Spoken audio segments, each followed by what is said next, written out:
2 વર્ષ પહેલા મૃત્યુ પામેલાએ મનરેગામાં કામ કર્યું. વડોદરામાં દીકરાને પૈસો ઉપાડ્યાનો મેસેજ મળ્યો ને રહસ્ય ખુલ્યું. 75 દીની હાજરી પૂરી, 17,000નું મહેનતાણું ચૂકવી દીધું. મહિલાની 75 દિવસ માસ્ટરમાં હાજરી પૂર્યા કામમાં કૌભાંડીઓ દ્વારા ગામના પાછલા ફળિયામાં રહેતા ગંગાબેન રાવજીભાઈ પાટણવાડિયાનું તારીખ 15મી ફેબ્રુઆરી 2022ના રોજ અવસાન થયું હોવા છતાં તેમના નામનું જોબ કાર્ડ બનાવ્યું હતું. આજ સાથે તેમના નામના માસ્ટરમાં 75 દિવસ સુધી હાજરી બતાવી હતી. તેમના મહેનતાણાની રકમ ₹17,925 તેમના અકાઉન્ટમાં જેમાં જમા થતા તે રકમ મનરેગા અધિકારી અને સરપંચે તેમના મળતિયા દ્વારા ઉપાડી લીધી હતી. એકાઉન્ટમાંથી રકમ ઉપાડી હોવાનો મેસેજ સ્વર્ગસ્થ ગંગાબેન પાટણવાડિયાના પુત્ર લાલજીભાઈને આવતા તેઓ ચોંકી ઉઠ્યા હતા. પોતે અશિક્ષિત હોવાથી તેમના મિત્રને બતાવતા આ બાબતે તપાસ શરૂ કરાઈ. જેમાં ચોંકાવનારું કૌભાંડ બહાર આવ્યું. કૌભાંડીઓએ એટીએમ કાર્ડ જ લઈ લીધું હતું. કૌભાંડીઓએ સ્વર્ગસ્થ ગંગાબેનનું જોબ કાર્ડ અને એટીએમ કાર્ડ અધિકારીને બતાવવાના નામે ગંગાબેનના પુત્ર પાસેથી લઈ લીધું હતું. જેમાં ગંગાબેનના અકાઉન્ટમાં 5 તબક્કામાં જમા થયેલી રકમ ઉપાડી દીધી હતી. દરમિયાન આ કૌભાંડની તપાસ માટે અરજદારે અરજીઓ કરતા તપાસ તાલુકા વિકાસ અધિકારી માધુરી પટેલને સોંપવામાં આવી હતી. જેમાં તેઓએ પણ કૌભાંડમાં સામેલ તત્કાલીન તલાટી ઉર્મિલા શાહ સહિત અન્યને બચાવવાના પ્રયાસો કર્યા હતા. ટીડીઓની પણ તપાસમાં ઢીલ. શમશાબાદના મનરેગા યોજના કૌભાંડની રજૂઆત જિલ્લા કલેક્ટર સુધી પહોંચતા જિલ્લા વિકાસ અધિકારી મમતા હિરપરાએ તાલુકા વિકાસ અધિકારી માધુરી પટેલ સહિત 3 કર્મચારીની બદલીના હુકમ કર્યા હતા. જેમાં તાલુકા વિકાસ અધિકારી માધુરી પટેલની સાવલી તાલુકા પંચાયતમાં કરી હતી. તેઓને છૂટા કરતા પહેલા શમશાબાદની તપાસ કરીને ફરિયાદ દાખલ કરવા માટે સૂચના આપતા તેઓએ શનિવારે વરનામાં પોલીસ મથકમાં ફરિયાદ નોંધાવી હતી. વિકાસ અધિકારીની પોલીસ ફરિયાદ મુજબ વરનામાં પોલીસ મથકમાં તાલુકા વિકાસ અધિકારી માધુરી કંચનભાઈ પટેલ દ્વારા નોંધવામાં આવેલી ફરિયાદ અનુસાર તેઓ ફરજ પર જોડાયા તે પહેલા મનરેગા યોજનાની અરજી અનુસંધાને નિયામક ગ્રામ વિકાસ એજન્સી વડોદરાની સૂચના મુજબ તપાસ કરતા જાણવા મળ્યું કે તાલુકાના શમશાબાદ વડોદરાના જોબ કાર્ડ ધારકોને જૂન-ડિસેમ્બર 2022ના સમયગાળામાં 5 તબક્કે રોજગારી આપવા માટે મસ્ટરો ઇસ્યુ કરવામાં આવ્યા હતા. મસ્ટરોમાં હાજરી પૂરીને વેતનના નાણાં શ્રમિકોને બેંક એકાઉન્ટમાં જમા કરાવવામાં આવતા હતા. દરમિયાન એક શ્રમિક ગંગાબેન રાવજીભાઈ પાટણવાડિયાના ખાતામાં રેગ્યુલર નાણાં જમા કરાવવામાં આવતા હતા અને 75 દિવસની હાજરીના નાણાં ખાતામાં જમા કર્યા. ગંગાબેન પાટણવાડિયાનું ફેબ્રુઆરી 2022 અવસાન થયું. સામાન્ય સંજોગોમાં શ્રમિકનું મૃત્યુ થયા બાદ તેનું જોબ કાર્ડ રદ કરવાનું હોય છે, પરંતુ આ કિસ્સામાં યોજનામાં મૃતકનું નામ ચાલુ હતું. તેના મસ્ટર રોલમાં 75 દિવસની હાજરી પણ પૂરવામાં આવી હતી. તેના અનુસંધાને મહેનતાણા પેટે તેમના બેંક એકાઉન્ટમાં ₹17,925 જમા કરાવવામાં આવ્યા હતા.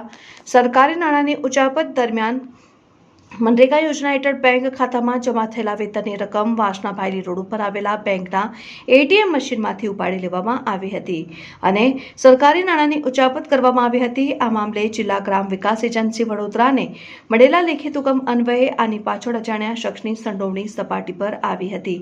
ફરિયાદ બાદ પોલીસે તપાસ શરૂ કરી. આ અંગે વરનામા પોલીસ મથકમાં ફરિયાદ આપવામાં આવી હતી અને વરનામા પોલીસે ફરિયાદને આધારે અજાણ્યા ભેજાબાજ સામે મથકમાં ₹17,925ની ઉચાપત મામલે ગુનો દાખલ કરી તપાસ હાથ ધરી છે. કૌભાંડની ઝીણવટભરી તપાસ કરવામાં આવે તો ચોંકાવનારી વિગતો બહાર આવે તેવી શક્યતાઓને નકારી શકાય તેમ નથી. ફોર વ્હીલર આવ્યા હતા. અમને આ 2 બહેનોને અમને લઈ ગયા કે તમારા પૈસા એ ખાતામાંથી આ ખાતામાં આવી ગયા છે. તે અમને કારવન લઈ ગયા, પૈસા ઉપાડ્યા અને એમાંથી અમને ₹100 આપ્યા અને પછી પાછા ઘેર મૂકી ગયા. ખાસી વાર મેસેજ મોબાઈલમાં આવતો હતો અને અમે કીધું એ લોકોને કોમ ના હશે તે ઉઠાઈ લઈ જાય. એ લોકો ₹1 ને આજી વખતે ₹100 અમને આપ્યા. ગત ફેબ્રુઆરીમાં મરણ પામી જનાર ગંગાબેન રાવજીભાઈ પાટણવાડિયા એમના દીકરા શ્રી લાલજીભાઈ રાવજીભાઈ પાટણવાડિયાએ ગત ફેબ્રુઆરીમાં એક અરજી અમને આપી હતી અને એમાં એમણે જણાવ્યું હતું કે અમારા માતૃશ્રી ફેબ્રુઆરી 2022માં મૃત્યુ પામ્યા. એ પછી જૂન 22 થી ડિસેમ્બર 22 સુધી અલગ અલગ તબક્કે એમના ખોટી હાજરી બતાવીને પૈસા ડાયરેક્ટ બેનિફિટ ટ્રાન્સફર હેઠળ ખાતામાં જમા કરાવવામાં આવ્યા, પણ એ પૈસા પાછા તરત ઉપાડી લેવામાં આવ્યા છે અને એ પૈસા અમોએ ઉપાડ્યા નથી. તો આ ધોરણસરની કાર્યવાહી થવી જોઈએ એમની એક અરજી આવી. એના અનુસંધાને અમે એસપી સાહેબ પાસેથી એક પ્રાથમિક તપાસ કરાવડાવી અને પોલીસ વિભાગ તરફથી જે અહેવાલ આવ્યો એમાં પોલીસ વિભાગ તરફથી ડિટેલ તપાસ થઈ અને પોલીસે એવું જણાવ્યું કે નાણાંની ઉચાપત ચોક્કસ થઈ છે, ખોટી હાજરી પૂરી છે, પણ આ નાણાં કોણે ઉપાડ્યા છે એ ક્યાંય પુરવાર થઈ શકતું નથી અથવા તો ફલિત થતું નથી. એ ચાહે અરજદાર હોય ચાહે ગ્રામ્ય કક્ષાએ તલાટી, સરપંચ અથવા ગ્રામ રોજગાર સેવક કે ટેકનિકલ આસિસ્ટન્ટ, કોણે આ નાણાં ઉપાડ્યા છે એ ફલિત થતું નથી. હવે ખોટી હાજરી પૂરી તલાટી, ગ્રામ રોજગાર સેવક અને સરપંચ, એટલે એના અનુસંધાને અમે તાત્કાલિક ગ્રામ રોજગાર સેવક અને ટેકનિકલ આસિસ્ટન્ટની બદલી કરી દીધી. તલાટી અને સરપંચ સામે ગુજરાત પંચાયત અધિનિયમ હેઠળ કાર્યવાહી કરવા માટે નાયબ જિલ્લા વિકાસ અધિકારીને અમે એ વખતે જ લખી દીધેલું અને પોલીસનો આ તપાસ અહેવાલ આવ્યા પછી તાલુકા વિકાસ અધિકારી શ્રી વડોદરાને અત્રેથી અધિકૃત કરવામાં આવ્યા અને અજાણ્યા ઈસમો અને પોલીસની તપાસ દરમિયાન જે અન્ય ઈસમો પણ જો તપાસમાં બહાર આવે તો એ તમામ સામે કાયદેસરની ઇન્ડિયન પિનલ કોડ હેઠળની વિવિધ કલમો હેઠળની કાયદેસરની ધોરણસરની તપાસ થઈને કાયદેસરની કાર્યવાહી કરવા માટે અત્રેથી વડોદરા ટીડીઓએ એક પોલીસ ફરિયાદ નોંધાવી છે. ગઈ તારીખ 17/8/2024ના રોજ અત્રેના પોલીસ સ્ટેશનમાં, અત્રેના વરનામા પોલીસ સ્ટેશનમાં શમશાબાદ ગામનો એવો બનાવ છે કે તારીખ 20/8/2022થી 30/1/2023ના સમયગાળા દરમિયાનમાં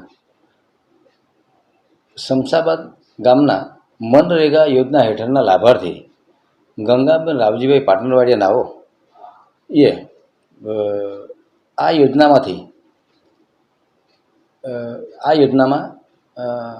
જોબ કાર્ડ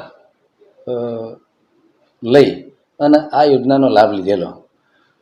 આ ગંગાબેન રાવજીભાઈ પાટણવાડિયા નાઓ તારીખ 15/2/2022ના રોજ ડેથ થઈ ગયેલા.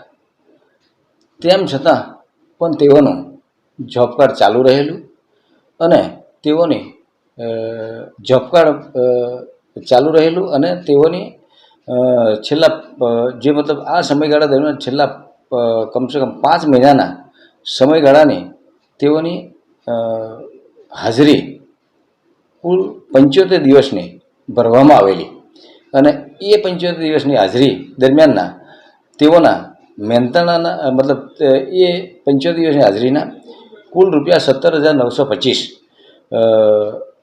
આ ગંગાબેનના એકાઉન્ટમાં બેંક HDFC બેંક વાસના રોડ ભાયલી ખાતે જમા થયેલા અને એ પૈસા કોઈ અન્ય ઈસમે ATMમાંથી ઉપાડી લઈ આ મનરેગા યોજના ની ચીટ કરેલ હોય, જેથી એ બાબતે ટીડીઓ વડોદરા નાઓએ માધુરીબેન પટેલ નાઓએ અત્રેના પોલીસ સ્ટેશનમાં ફરિયાદ આપેલ છે અને હાલમાં આ ફરિયાદ અનુસંધાને કોણ આરોપી છે એની તપાસ તજવીજ હાથ ધરવામાં આવેલ છે.